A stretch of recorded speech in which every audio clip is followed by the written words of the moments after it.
Hello sir. Hello. जी sir. Ram ji, मैं इस्माइल बाटली वाला बोल रहा हूँ मुंबई से। जी सर, बोलिए सर। जनाब, मेरे कुछ सवाल हैं जो मैं पूछना चाहता हूँ और जी। आपसे जवाब चाहता हूँ उसका। जी, जी सर। और ये फ़ोन जो है वो रिकॉर्ड हो रहा है। जी। अगर आप इजाज़त दें तो ये वायरल करने की अनुमति दें तो मैं रिकॉर्ड कर लूँ मेरे सवाल को और आपके जवाब को। जी सर, जी, जी।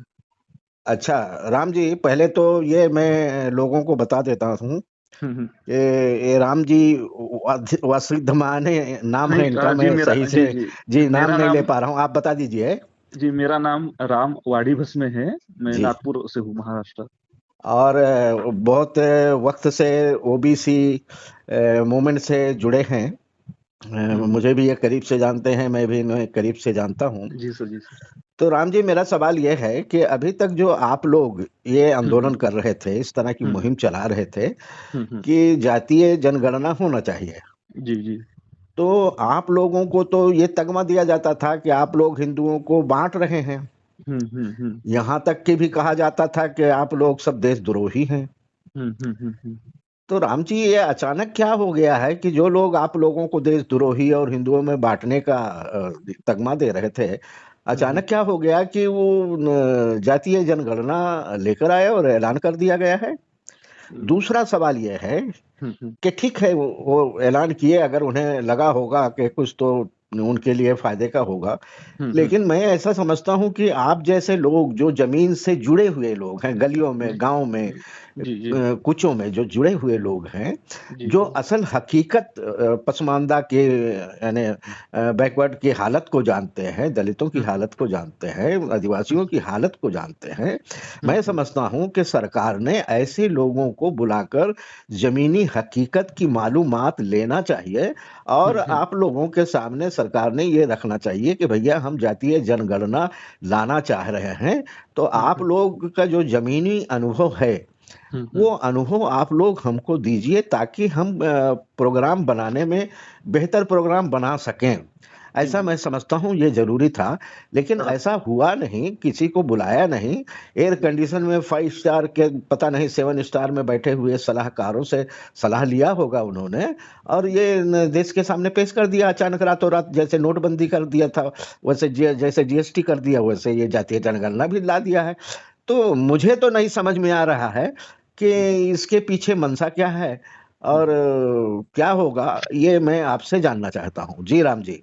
जी सर, अभी सर एक मशहूर शायर थे अपने राहत इंदौरी साहब, जी। थोड़ा उनका एक शेर था वो अलग ढंग से था, फिर भी मैं बताना चाहूँगा कि उनका वो था कि थोड़ा जाके मतलब कि सरहद पे कुछ चल रहा है क्या? देखो तो चुनाव आ रही क्या? अच्छा, अच्छा। तो इसी के हिसाब से अगर मैं देखूँ तो मतलब कि अगर किसी समाज को खुश करना है, जी, तो चुनाव के पहले ही खुश किया जाता है ज़्यादातर। जी, तो मुझे भी यही लग रहा है कि अभी जैसा कि बिहार मतलब कि एक काफ़ी महत्वपूर्ण स्टेट है हाँ। और उसके जो चुनाव है वो अक्टूबर-नवंबर में शायद होंगे। जी, सितंबर, अक्टूबर, नवंबर में ऐसा जी, कुछ। जी, जी, तो मुझे लग रहा है कि और क्या है कि वहाँ पे जो उस स्टेट ने जो जाति सर्वे किया था मतलब कि नीतीश कुमार की अगुवाई में उनके नेतृत्व में जो जाति सर्वे हुआ था और उसकी चर्चा भी काफ़ी देश भर में हुई थी। हाँ। उसके बाद वो सर्वे रुकवाने के लिए काफ़ी लोग सुप्रीम कोर्ट, हाई कोर्ट गए थे। फिर भी मतलब कि सुप्रीम कोर्ट, हाई कोर्ट ने भी उसपे स्टे नहीं दिया था। जी, और उसके बाद ये हुआ था कि उन्होंने फिर वहाँ का जो आरक्षण है, जैसा कि वहाँ पे अति पिछड़ों की संख्या 32 या 30 कुछ निकली थी, 33 ऐसा कुछ। जी, और जो पिछड़े हैं उसमें उनकी भी कुछ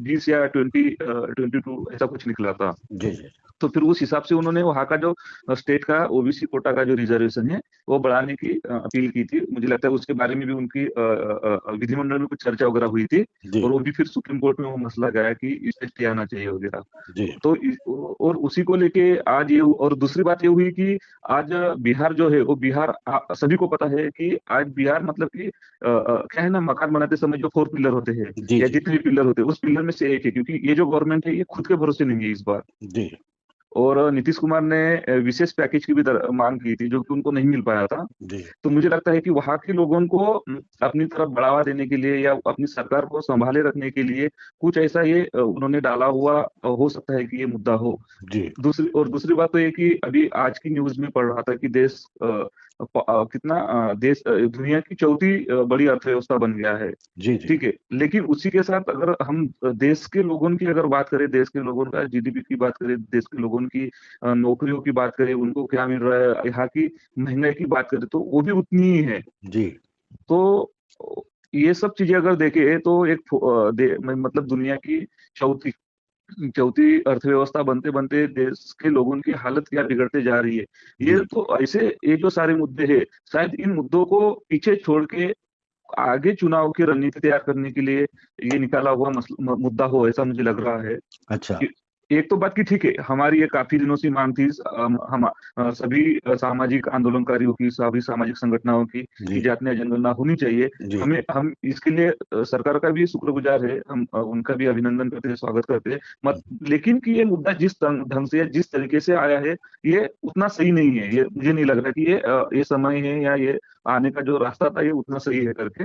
अच्छा अच्छा। तो क्योंकि आज, हाँ, जी सर, तो और राम जी दूसरी मेरा बात। दूसरा हाँ सवाल जो है मेरा हाँ हाँ। ये कि लोगों से जमीनी स्तर पर जो लोग काम करते हैं उनसे मशवरा हम्म करना चाहिए था। हम्म जी, हम्म। उस पर क्या कहना है?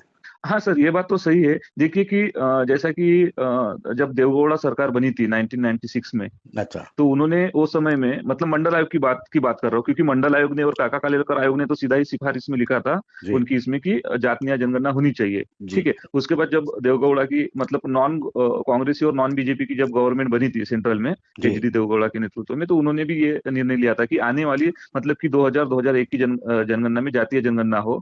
लेकिन जैसी अटल बिहारी वाजपेयी की सरकार केंद्र में आई, उन्होंने ये निर्णय रद्द कर दिया। जी। ओके। उसके बाद तो 2010 में क्या हुआ है हम सभी को पता है, कि जातीय जनगणना की जगह उन्होंने सामाजिक और आर्थिक सर्वे बनाया, मतलब उसको भी जनगणना नहीं। और उसमें इतनी सारी कमियां, इतनी सारी त्रुटियां थी कि वो डेटा भी सही तरीके से लोगों के आगे नहीं आ पाया। अभी वो जानबूझ के नहीं आ पाया या इन्होंने नहीं आने दिया, ये अलग अलग बातें हैं। हम्म, और जैसा कि 2016-17 में भी एक बात उठी थी, राजनाथ 2016 17 से 18 में कुछ थी वो, कि जी। राजनाथ सिंह ने ही प्रेस कॉन्फ्रेंस किया था, जैसे अभी इन्होंने किया, ये क्या नाम थे उनका, वैष्णव कुछ तो नाम है जो अभी अच्छा अच्छा। जी जी। मिनिस्टर है वो। तो वैसे राजनाथ सिंह ने कि हम 2019 में मतलब कि आने वाली जनगणना में हम जातीय जनगणना करेंगे। जी लेकिन जैसे ही ये चुनाव जीत कर आए, तो इन्होंने और कोर्ट में ये एफिडेविट दिया कि हम जातीय जनगणना नहीं कर सकते हैं, ये देश के लिए काफी मतलब कि धोखे की घड़ी हो सकती है, इससे जातीयवाद बढ़ेगा, लोगों में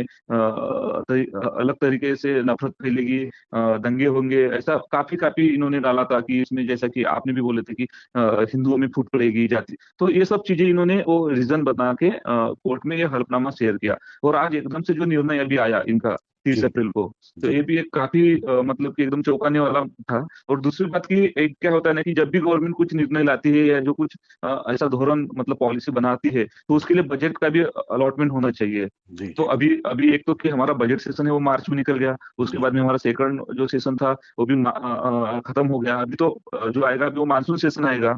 जी। हाँ, तो मुझे लगता है कि ये तो चीजें मानसून सेशन में, तो क्योंकि जब तक कि बजट ही अलॉट नहीं होगा, तो आप लोग किस तरीके से बोलते हो कि हम ये पॉलिसी बनाएंगे। ठीक है, पॉलिसी भी बना रहे, तो पॉलिसी बनाने के लिए भी किस तरीके से होना चाहिए, पॉलिसी में क्या क्या चीजें होंगी, मतलब जातीय जनगणना में क्या क्या होना चाहिए, क्या क्या सवाल होनी चाहिए, नहीं होनी चाहिए, इसका भी कुछ अभी तक ये बाहर नहीं आया। जैसे कि प्री विंडो करके एक सेंसस का होता है, कि जी मतलब कि उसके नियोजन के बारे में होता है, कि इसमें क्या सवाल पूछने चाहिए, मतलब कि कौन से समय से कौन से समय तक के सर्वे होगा, उसके बाद इसका कब हम जाहिर करेंगे, इसका एक पहले सैंपल सर्वे वगैरह। तो ये सब चीजें तो इसमें भी क्या है ना, कि कुछ भी तैयारी जो है गवर्नमेंट की वो कुछ नहीं दिख रही है, मतलब कि। और दूसरा कि आप जैसे बोले कि ये जो चीजें है, कि ये सभी सामाजिक आंदोलनकारियों से, सामाजिक संगठनों के नेताओं से, विविध राजकीय जो कि पॉलिटिकल पार्टीज है, उन लोगों के साथ ये चर्चा होनी चाहिए थी। तो गवर्नमेंट ने भी ये चर्चा नहीं की, क्योंकि क्या होता है कि अगर ये चर्चा हुई रहती, तो इसमें दो तीन चीजें हैं, कि एक तो गवर्नमेंट को, मतलब कि लोगों को ये पता चला रहता कि देखिए ये गवर्नमेंट साधारण सामाजिक आंदोलनकारियों के आगे, सामाजिक संगठनों के आगे में झुक गई है, मतलब कि इन्होंने उनका मुद्दा आगे लेकिन बढ़ाया। राम जी जी ठीक जी है। जी सर। अगर हाँ हाँ। सरकार ये समझती कि भाई सामाजिक के लोगों के आंदोलन के सामने सरकार झुक गई है, तो हम्म। ये तो कोई राजा की सरकार तो नहीं है जनाब। नहीं ये तो जनाब, जी जी एक जी मिनट सर। एक मिनट एक जी मिनट। सर। हाँ हाँ। ये राजा की सरकार नहीं है, ये जनता की चुनी हुई सरकार है। और हाँ हाँ। जनता यहाँ की राजा है। अब जी सर। जनता के सामने अगर झुक गई तो इसमें बहुत सारे शर्म की बात क्या है भैया? ये जी बादशाहियत किसको दिखा रहे हैं, क्यों दिखा रहे हैं? जी जी, देखिए सर, ये बात हम लोग समझ रहे हैं कि जो हमें लोकशाही के तहत, संविधान के तहत हमें जो मत का वैल्यू मिला है, वोट का वैल्यू मिला है, तो उसी से बनी हुई सरकार है। लेकिन आज हम देश में जिस तरीके से देख रहे हैं, जिस तरीके से हुकुमशाही या तानाशाही हम बोल सकते हैं, जिस तरीके से आई हुई है, जिस तरीके से आज देश की हालत बिगड़ती जा रही है, मतलब कि आज पॉलिटिकल ये सब चीज, मतलब कि राजनेता ही सब कुछ होते जा रहा है। यहाँ की ब्यूरोक्रेट्स को देखिए या अदर चीज को देखिए, जैसा कि हम न्यायपालिका की अगर बात करें तो आज उनको भी उतना पावर नहीं, उनकी भी वैल्यू कम होती जा रही है। इस तरीके से मैं ये मुद्दा रख रहा हूँ। मैं गवर्नमेंट की तरफ फेवर से बात नहीं कर रहा कि उनकी वो क्या कि मतलब उनको शर्म आ जाएगी। मेरा कहने का मतलब ये है कि वो उनके तरीके से, कि वो देखिए उनको ये लग रहा है, ये मेरा बोलने का ये था। मैं उनकी बाजू लेके नहीं बोल रहा था नहीं ये नहीं, सब वो चीजें। ठीक है। हाँ हाँ जी। हाँ हाँ। तो सर ये क्या है कि ये सब चीजों को शायद उनको लग रहा है, क्योंकि कि हम हार जाएंगे, मतलब कि ये हर चीज, ये गवर्नमेंट क्या है ना, ये हार और जीत को देखती है, मतलब कि लोकशाही से या समाज के दृष्टिकोण से जो चीजें देखनी चाहिए कि नहीं नहीं, ये समाज की मांग है, ये मांग हमने पूरी करनी चाहिए, ये उस तरीके से नहीं देखते। ये उस तरीके से देखते कि हमारी हार हो रही की जीत हो रही है। तो ये सब चीजें है इसमें। अच्छा तो राम जी, जी सर। अब ये तो ये है कि आप, ये जो आपकी बात है ये देश भर में जाने वाली है। जी सर। जी सर। कम से कम हिंदी भाषी, मराठी भाषी, उर्दू भाषी और गुजराती भाषी के बीच जाने वाली है। जी सर। जी तो सर। आप इनको क्या संदेश देंगे, यानी आम जनता को? जी। सर अभी मैं तो आम जनता को यही संदेश दूंगा कि पहली बात तो कि अभी ये जो जाति न्याय जनगणना है, मतलब कि इसमें इसके पहले भी जाति न्याय जनगणना होती थी, बट वो सिर्फ उन्हीं की होती थी, शेड्यूल कास्ट और शेड्यूल ट्राइब की। इस जी। बार इसमें सभी जाति की होने वाली है, मतलब कि ओबीसी भी इंक्लूड होने वाला है। जी। और अगर सामाजिक न्याय की अगर बात करें तो वो ओबीसी के मुद्दों के सिवा सामाजिक न्याय भी अधूरा है। तो जी। मैं ज्यादा लोगों से यही अपील करूंगा, ओबीसी लोगों से ज्यादा यही अपील करूंगा कि आप इस कास्ट सर्वे में ज्यादा से ज्यादा लोगों को प्रोत्साहित करें, इस जनगणना के बारे में प्रचार प्रसार करें। देखिए गवर्नमेंट उनका काम किस तरीके से करती है पता नहीं, हाँ जी। क्यों, लेकिन हमें ये खुद होके हमें आगे आना चाहिए। क्योंकि क्या है कि अगर अब महाराष्ट्र की बात करते हैं, तो जैसा महाराष्ट्र में हर बार ये झगड़ा होता है कि यहाँ पे मराठा ज्यादा है कि ओबीसी ज्यादा है, जी। बराबर। जी। जैसा कि अगर हम बाहर अलग अलग संस्थान की बात करते हैं, कि जैसा कि न्यायपालिका में ओबीसी जजेस कितने हैं, ब्यूरोक्रेट्स में कितने अफसर ओबीसी के हैं, यूनिवर्सिटीज में कितने प्रोफेसर ओबीसी के हैं कि नहीं है। तो ये अगर हमें सही तरीके से भी हमारा हक, हमारा अधिकार हमें अगर मालूम करना है, तो इसके लिए हमें भी ज्यादा से ज्यादा इस जनगणना में सहभागी होना पड़ेगा। हमारी लोगों को, हमारे रिश्तेदारों को, हमारे भाई दोस्तों को, सभी को इसके बारे में हमें प्रचार प्रसार करके जागरूक करना पड़ेगा कि भाई तुम ज्यादा से ज्यादा आगे आओ, इस जनगणना के सर्वे में आप अपना योगदान दो, ताकि ये सही तरीके से हो। और यही नहीं, जब हमारे घर में वो ये आते हैं सर्वे करने वाले जो लोग आएंगे, तो वो भी सर्वे सही ढंग से कर रहे हैं या नहीं, हम जिस सवाल, वो जो सवाल पूछ रहे हैं और हम जवाब दे रहे हैं, और जवाब भी सही तरीके से उसमें सिलेक्ट कर रहे हैं कि नहीं, ये भी हमें देखना पड़ेगा। कि क्या होता है कभी कभी, नहीं तो कि हम कुछ और बता रहे हो, कुछ और लिख रहे हैं, या सवाल कुछ और है और हमें वो कुछ और बता रहे, तो हमें इसको एकदम बारीकाई से देखना पड़ेगा एकदम। और हम जो कुछ हो रहा है इस पे हर तरीके से हमें नजर रखनी पड़ेगी, तभी हमारा सामाजिक न्याय का अगला कदम जो है वो सफल हो पाएगा। इसके बिना सामाजिक न्याय का अगला कदम सफल हो पाना असंभव है। इसलिए जी जनगणना को।